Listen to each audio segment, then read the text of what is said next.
नमस्कार जय हिंद साथियों। अच्छी शिक्षा, अच्छा स्वास्थ्य, पढ़ी लिखी माँ और कर्ज मुक्त समाज। जी हाँ, आप सही समझ रहे हैं।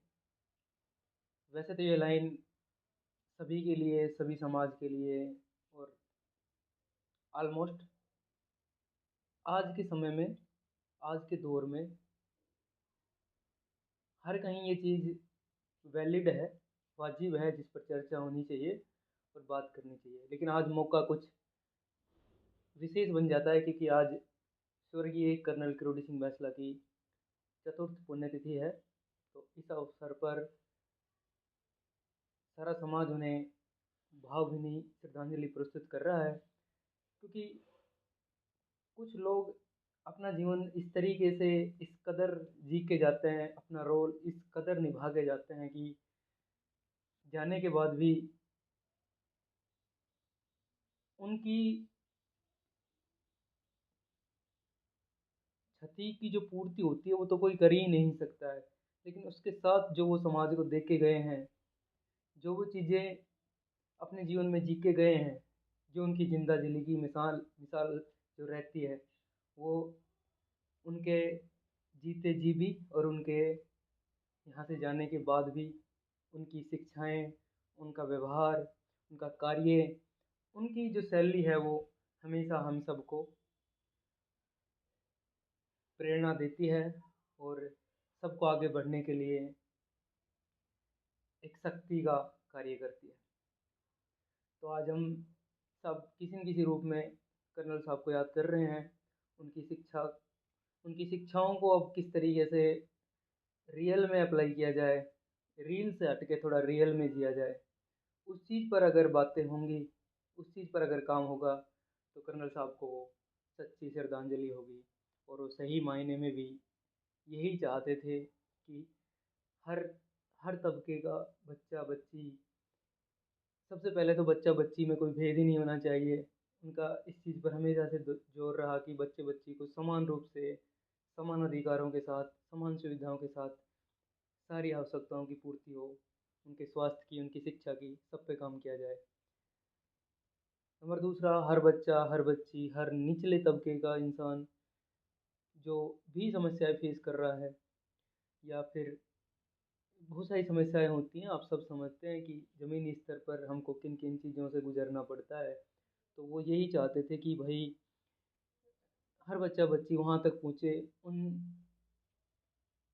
पदों पर पहुँचे, उन कुर्सियों पर पहुँचे जहाँ से कुछ नीतियाँ बनती हैं, जहाँ से व्यवस्थाओं का संचालन होता है, चाहे वो प्रशासनिक पद हों, चाहे वो राजनीतिक पद हों। तो उनकी ये हमेशा से इच्छा थी और वो चाहते थे भी। और वो स्पेशल बेटियों की शिक्षा पर हमेशा पूरा जोर देते थे, क्योंकि ये तो सच है यार कि एक बेटी जब पढ़ पढ़ लिख कर एक अच्छी नागरिक बनती है ना, तो वो कई घरों का भला करती है।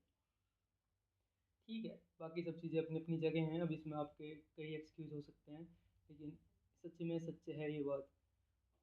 अब ये अभी भी अप्लाई हो रही है कि नहीं हो रही है, अभी भी समान अधिकार मिल रहे हैं कि नहीं मिल रहे हैं, अभी भी बच्चियों को पढ़ने तक के लिए संघर्ष करना पड़ रहा है कि नहीं पड़ रहा है, इस चीज़ को तो आप अपने आसपास देखो और समझ लो, और वहीं से आइडिया लगा लो कि अभी भी कितनी समस्याएं हैं।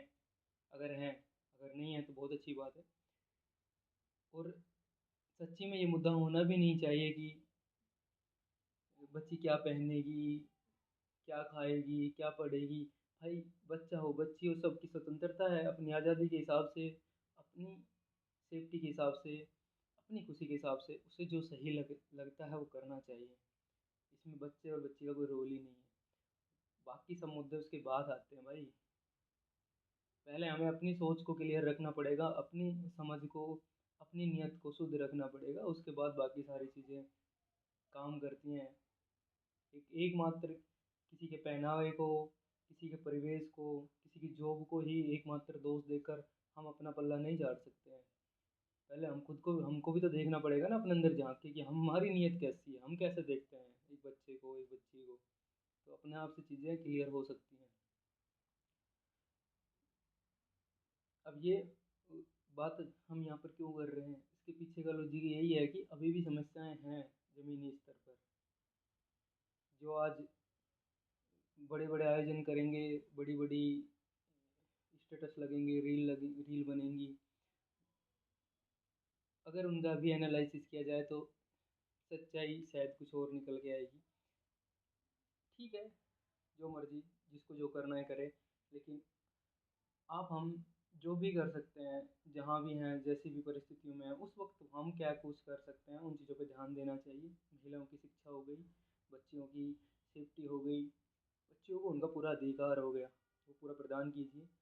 स्वास्थ्य पे पर विशेष ध्यान रखिए, क्योंकि आज युवा जिस तरीके से नशे के चक्कर में आ रहा है, बड़ी आसानी से हर चीज़ अवेलेबल हो रही है, और वो इन चीज़ों के चक्कर में पड़कर अपना पूरा जीवन तहस नहस कर रहा है। क्योंकि नशा अपने साथ कई बीमारियां लेके आता है, पूरा परिवार धीरे धीरे तबाह होने की स्थिति में आ जाता है। वो ना एक दीमक की तरह कार्य करता है नशा, कब में कि आप धीरे धीरे खोखले हो जाओगे, आपको खुद ही नहीं पता चलेगा। इसलिए इस चीज़ को अवॉइड करो। नौकरी थोड़े समय बाद भी लग जाएगी, चीज़ें सुविधाएं थोड़ी कम मिल जाएंगी, चलेगा, लेकिन नशे से बिल्कुल बचना। अच्छी शिक्षा, अच्छा स्वास्थ्य, पढ़ी लिखी माँ, कर्ज मुक्त समाज। और कर्जा जो एक इम्पोर्टेंट बात है भाई, कर्ज मुक्त समाज से मतलब है ज़रूरी आवश्यकताओं के लिए कुछ चीज़ें विनिमय लेन देन हो सकता है, लेकिन बेफिजूल के खर्चों के लिए या फिर दिखावे के चक्कर में आके आप अपनी आवश्यकता से बाहर जाके कुछ भी चीज़ में खर्चा ना करें। इसके बहुत भारी दुष्परिणाम होते हैं। आपको एक स्टार्टिंग में या उस समय पता भी नहीं चलेंगे ये चीज़ें, लेकिन आपको कहाँ कहाँ कैसी कैसी कटौती करनी पड़ेगी, कैसे कैसे वैलिड खर्चों में कटौती करनी पड़ेगी, आपको खुद आइडिया नहीं है, और जो बहुत ज़रूरी होते हैं।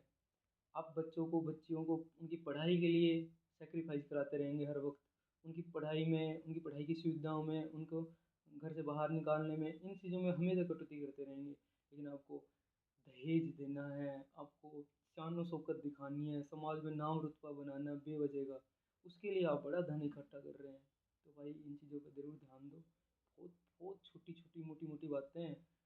कर्नल साहब ने इन चीज़ों के लिए अपनी ज़िंदगी को हमेशा जिया है भाई। चाहे वो सेना में रहे, सेना के बाहर आकर समाज में उन्होंने जो काम किया, आज सभी लोग उन्हें याद करते हैं। एक युग पुरुष के नाम से उन्हें पुकारा जाता है, उनका सम्मान है, हमेशा रहेगा। हमने किताबों में बड़े बड़े आंदोलन पढ़े हैं, बड़ी बड़ी घटनाएं सुनी हैं, आज़ादी से लेकर किसान आंदोलन से लेकर, लेकिन ये आंदोलन एक ऐसा आंदोलन था, कर्नल साहब को एक आरक्षण आंदोलन के नाम से जाना गया, लेकिन वो हमने सबने नज़दीकी से देखा कि आंदोलनों में कैसे कैसे क्या क्या होता है भाई। अब आप लोग हो सकता है उन्हें एक समाज के मसीहा के रूप में जान सकते हो। हाँ बिल्कुल, उन्होंने वो जहाँ जिए, जहाँ उनका जन्म हुआ, बचपन हुआ, बीता, जवानी आई, उस समाज को उसने उन्होंने ज़्यादा नज़दीकी से देखा था, तो उसके उन्होंने जो समस्याएं समाज की थी उनको उजागर किया और उन पे काम किया। लेकिन उन्होंने किसी भी समाज को नीचा नहीं दिखाया, किसी की और समाज की भी उतनी ही इज्जत करी जितने उन्होंने अपने समाज की थी। तो इसलिए वो सभी समाज के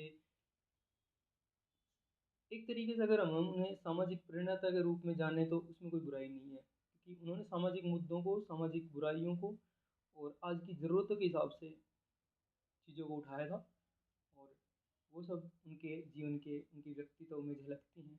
राष्ट्र प्रेम उनकी पहचान हमेशा से था। सेना में भी उन्हें जिब्राल्टर की चट्टान के रूप में कहा जाता था, उनको ये उपाधि मिली हुई थी, और एक लंबी सेवा देने के बाद वो सेवानिवृत्त हुए थे। बहुत सारी चीज़ें हैं जो उनके जीवन में बातें करने की हैं, वो ये सब वीडियो उनके लिए छोटी पड़ जाएंगी, उन पर फिर कभी और बात होगी। लेकिन अभी जो मेन मुद्दे की बात है वो यही है कि भाई अब हमने इन पर थोड़ी थोड़ी चर्चा की है, तो सच्ची में तो सच्ची श्रद्धांजलि कर्नल साहब को वही होगी कि हम इन चीज़ों को ज़मीनी स्तर पर लागू करने का अपने अपने स्तर पर प्रयास करें। बच्चों को पढ़ाएं, बच्चे बच्चियों को बराबर रूप से पढ़ाएं, शिक्षा पर ध्यान रखें, कर्ज से बचें, ज़्यादा से ज़्यादा फालतू के दिखावे का खर्चा ना करें। बेफिजूल का खर्चा, दिखावे का खर्चा आपको हमेशा खड्डे में ले जाता है। आप उसके नुकसान ये हैं कि फिर आपको ज़रूरी चीज़ों में कटौती करनी पड़ती है, जिसके बहुत भारी परिणाम भुगतने पड़ते हैं। तो इनसे बचो, कोई दिक्कत नहीं है, अच्छे से मेहनत करो। कर्नल साहब हमेशा कहा करते थे कि भाई चाहे चने भूंगड़े खा लो, पानी पी के पेट भर लो, लेकिन कर्जा नहीं करना है। वो इतनी बड़ी बातें क्यों कहते थे, उसके पीछे का उन्होंने पूरा हिसाब लगाया हुआ था। ऐसी नहीं कही जाती है कोई भी बात, उनके पीछे बहुत बड़ा लॉजिक होता है। बाकी आप जहाँ हो, जो काम कर रहे हो, बिल्कुल आगे बढ़ो, अपने स्वास्थ्य का ध्यान रखो, अपने आसपास का ध्यान रखो, और आपको जो जिस भी रोल में जो भी अवसर मिला है, जो भी कार्य मिला है, उसको पूरी ईमानदारी से निर्वहन करो। खुद का ख्याल बेहतर तरीके से रखो, मेंटली, फिजिकली सब रूप से फिट रहो। समाज को, देश को आपकी हर जगह ज़रूरत है। हर जगह हर आदमी किसी न किसी रूप में स्पेशल होता है।